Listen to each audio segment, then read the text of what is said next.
मध्य प्रदेश में ओबीसी आरक्षण का मामला, इसको लेकर एक बड़ी खबर आपको बता दें कि फिर से सुप्रीम कोर्ट में इसकी सुनवाई टल गई है। नवंबर के दूसरे सप्ताह में अब अगली सुनवाई होगी। देखिए, कल भी सुनवाई होनी थी, तारीख आज की मिली थी 9 अक्टूबर की, और अब जानकारी मिल रही है कि एक बार फिर से सुप्रीम सुनवाई टल गई है। दिल्ली से आपको एक खबर बता रहे हैं, मध्य प्रदेश में ओबीसी आरक्षण का मुद्दा, जिसको लेकर हमने सर्वदलीय बैठक देखी, हमने देखा सरकार तैयार है, विपक्ष तैयार है, एकमत होते हुए सभी दल नजर आए थे। लेकिन जब मामला सुप्रीम कोर्ट में सुनवाई के लिए पहुंचा हुआ है तो इसको लेकर एक बड़ी अपडेट आपको बता दें कि एक बार फिर से सुप्रीम कोर्ट में मामले की सुनवाई टल गई है। नवंबर के दूसरे सप्ताह में अब अगली सुनवाई होगी। ये बड़ी जानकारी दिल्ली से मिल रही है। बड़ी खबर आपको बता दें, मध्य प्रदेश ओबीसी आरक्षण मामला, इसको लेकर जहां माना जा रहा था कि अगर सुप्रीम कोर्ट में सुनवाई होती है तो या तो अंतरिम राहत मिल सकती है या फिर मामले को ट्रांसफर किया जा सकता है मध्य प्रदेश हाई कोर्ट। लेकिन बड़ी खबर यह है कि आज भी इंतजार करना होगा, क्योंकि आज भी सुनवाई नहीं होने वाली। फिर से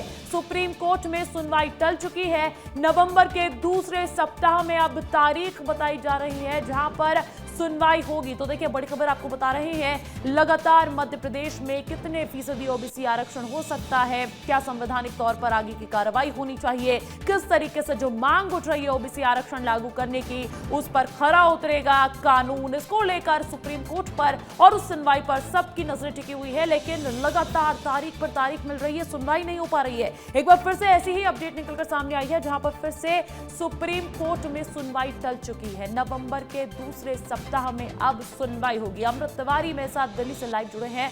अमृत, एक बार फिर से सुनवाई टलने की खबर सामने आई है। ये सुनवाई टलने के पीछे की आखिर वजह क्या है? क्या प्रशासन की तरफ से जो अधिवक्ता भेजे जा रहे हैं उनकी तैयारी में कुछ कमी है? ये लगातार तारीख पर तारीख मिल रही है बस। जी बिल्कुल, इस पूरे मामले में जो है तारीख पे तारीख ही चल रही है। आज भी जब मामले की सुनवाई हुई तो यही सरकार की तरफ से पक्ष रखा गया था कि उनकी तरफ से इस पूरे मामले को लेकर के अभी कुछ तैयारियां हैं जो पूरी नहीं है, कुछ ऐसी चीज़ें हैं जिनका भी अध्ययन बाकी है, उनका एनालिसिस बाकी है। इस आधार पर जो है उन्हें जो है समय दिया जाए, इनकी मांग की गई है और उसके बाद इस मामले को टाल दिया गया और अब अगली सुनवाई जो है नवंबर के दूसरे सप्ताह में तय की गई। हालांकि अभी एग्जैक्ट तारीख का अभी पता नहीं चला है, लेकिन नवंबर के दूसरे सप्ताह जो है वो तय की गई थी। इसके पहले जब सुनवाई हो रही थी उस दौरान सुप्रीम कोर्ट ने जो है नाराजगी भी जाहिर की थी सरकार के इस रवैये पे और ये कहा था कि आप जो है पूरी तरह से जो बात है उसको सही तरीके से सामने रखें। और उन्होंने यह भी बात कही थी कि चूंकि यह मसला जिस तरह से देखा जाए एक स्टेट का है, राज्य का है और उसके पास चूंकि अपने अधिकार है, तो ऐसे मामले में क्यों ना इस मामले को पहले हाई कोर्ट से फैसला हो जाए, उसके बाद यहाँ सुप्रीम कोर्ट में इसकी सुनवाई हो। तो यह भी बात की गई और इसके बाद ये अंदाजा लगाया जा रहा है कि क्या इस मामले को दोबारा हाई कोर्ट भी भेजा जाएगा। तो एक तरह से कहा जाए इस पूरे मामले में भी स्पष्टता की कमी नजर आ रही है, पूरी तरह से अस्पष्टता है। सरकार की तरफ से भी कोई चीज स्पष्ट नहीं की जा रही कि क्या जातियों को लेकर के जो एक तरह से जो 27% आरक्षण का मसला है वो किस तरह से क्वांटिफाई किया गया है, वो सही है अथवा नहीं है। इसको लेकर के बहुत सारे ऐसे ग्राउंड्स हैं जिसको लेकर के सरकार जो है अपनी एक्सरसाइज करने की बात कर रही है। उनके वकील कह रहे हैं कि अभी हम इसको देख रहे हैं, तो चूंकि इसके लिए समय चाहिए और यही समय को लेकर के जो दूसरा पक्ष है वो आलोचना कर रहा है कि सिर्फ इस मामले में हिला हवाली की जा रही है और तथ्यों से बचने की कोशिश की जा रही है। ये जो ओबीसी वर्ग है उनकी तरफ से जो अधिवक्ता है वो ये बता रहे हैं कि देखिए इस मामले में बहुत समय से लगातार सुनवाई चल रही है, राज्य हाई कोर्ट में भी चला, अभी आपको जो है सुप्रीम कोर्ट में लगातार चल रहा है। ऐसे में बहुत सारे बच्चे जो एग्जाम दिए हुए हैं उनके जो भविष्य पे तो है जिस तरह से अधर में लटका हुआ है वो एक बड़ा इशू है, इस पर तुरंत संज्ञान लिया जाना चाहिए। तो बेचैनी दूसरे खाने में ज्यादा है और जो सरकार का जो पक्ष है वो अपनी तैयारियों का ग्राउंड का हवाला दे रही है, जिसके चलते यह तारीख मुलतवी हो रही है। बिल्कुल, एक लंबा इंतजार बन गया है। जैसा कि आप बोल रहे हैं कि ओबीसी आरक्षण का मामला अब कई ऐसे युवाओं पर और तमाम लोगों पर भी असर डाल रहा है जो लंबे वक्त से इंतजार कर रहे हैं उस नौकरी को पाने की, उस शिक्षा को पाने की, जो इस पर निर्भर करते हैं। बहुत बहुत शुक्रिया हमें तमाम जानकारी देने के लिए। और देखिए, ये पूरा मामला विस्तार से समझाने के लिए हमारे साथ विस्तार न्यूज के ग्रुप एडिटर ब्रजेश राजपूत जी जुड़ गए हैं। ब्रजेश जी, ओबीसी आरक्षण का मामला कितना गंभीर है मध्य प्रदेश के लिए बतौर राज्य, ये आप और हम समझते हैं, लेकिन सुप्रीम कोर्ट की तरफ से वो सुप्रीम राहत की जो इंतजार था वो खत्म होने का नाम नहीं ले रहा है। बिल्कुल अंजलि, जैसा कि हमारे संवाददाता अमृत जी ने बताया कि ये पूरा मामला बहुत ही कॉम्प्लिकेटेड है और उम्मीद की जा रही है कि ये मामला जल्दी सुलझे, मगर इस मामले को जल्दी सुलझने की कोई आस अभी फिलहाल तो दिख नहीं रही है। जिस तरीके से डे टू डे सुनवाई की बेसिस पर इस मामले को सुप्रीम कोर्ट ले जाया गया था, मगर सुप्रीम कोर्ट जिस तरीके से दोनों पक्ष और विपक्ष अपनी तरह से वक्त मांग रहे हैं, उससे लग रहा है कि मामला आसानी से सुलझते नहीं दिख रहा। इस मामले में कल जो हियरिंग हुई थी वो बहुत इंपॉर्टेंट थी। कल हियरिंग के दौरान सुप्रीम कोर्ट ने कहा था कि ऐसा लग रहा है इस मामले को हाई कोर्ट में भेजा जाएगा, क्योंकि हाई कोर्ट से ही जब कोई फैसला आएगा उसके बाद हम कुछ इसमें रिएक्शन दे पाएंगे, क्योंकि मामला बहुत ही उलझा हुआ है।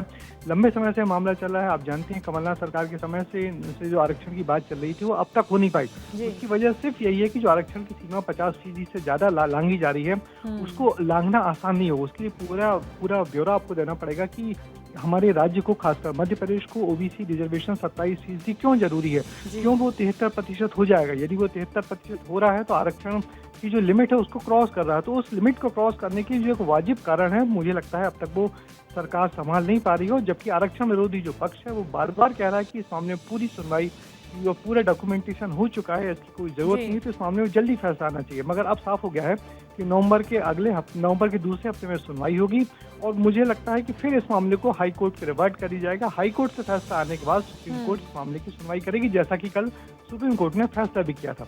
हालांकि कल सुप्रीम कोर्ट ने कहा था कि हम तो चाहते हैं मामला कल ही निपट जाए, मगर आज मामला नहीं निपटा, मामला 2 हफ्ते और आगे बढ़ गया। तो अब ये मामला लगता है ठंडे बस्ते में जाएगा, फिर हाई कोर्ट आएगा, हाई कोर्ट का फिर सुप्रीम कोर्ट जाएगा। तो फिलहाल आरक्षण विरोधी और आरक्षण समर्थक पक्षों को कोई राहत मिलने की उम्मीद हाल फिलहाल तो बिल्कुल नहीं दिख रही। बिल्कुल ब्रजेश जी, बहुत शुक्रिया तमाम जानकारी देने के लिए। तो देखिए, हमारे साथ जानकारी अभी तक ये निकलकर सामने आ रही है कि अधर में लटका हुआ है मामला। ऐसे में देखिए, सुप्रीम कोर्ट में जो वकील है वो क्या कह रहे हैं वो भी आपको सुनवाते हैं। आफ्टर वेकेशन आप लगाइए दीपावली के बाद। किस तैयारी की बात कर रहे हैं? क्या वो कोई ऐसा कि क्वांटिफाई करें जो वहाँ के जो टोपोग्राफी है उसके हिसाब से जो लोगों की संख्या है, उस तरह की बातें कर रहे हैं या किस तरह की चीजें? सर, कोई तैयारी नहीं कर रहे हैं। पिछले बीच में ये मजाक बना के रखा। पहले मध्य प्रदेश हाईकोर्ट में स्पेशल काउंसिल बनाए, वहाँ पे फिर उन्होंने उनको कंटिन्यू नहीं रखा, फिर दूसरे भी स्पेशल काउंसिल बनाए, फिर उनको हटा देते हैं। और बीच में सॉलिसिटर जनरल ऑफ इंडिया तो शुरू से इस मैटर में अपेयर कर रहे हैं और additional solicitor general of India भी कर रहे हैं। तो ये कंटिन्यूस 70 डेज तो हाई कोर्ट में कर चुके, इतने ही लगभग यहाँ पे कर चुके। तो ऐसा कौन सा वकील है जो 70 डेट में तैयार नहीं हो पाता है और यहाँ पे भी तैयार नहीं होता? ये बड़ा दुर्भाग्यजनक है। जिस तरीके से आप लोगों की तरफ से पक्ष क्या रखा गया जब वो उन्होंने कहा कि हमारे पास समय की जो है कमी है, थोड़ा और अध्ययन करना चाहते हैं, तो आप लोग क्या कोर्ट में अपना पक्ष? हमारी तरफ से सीनियर एडवोकेट रामेश्वर सिंह ठाकुर जी ने ऑब्जेक्ट किया कि ओबीसी वर्ग का जो वर्ग है वो काफ़ी प्रताड़ित है। 52% आबादी है और पिछले 6 साल से इंतजार कर रहे हैं। करीब लगभग 1 लाख लोग हैं जो इंतजार कर रहे हैं इस बात का कि उनका अपॉइंटमेंट लेटर इशू हो और वो काम करें।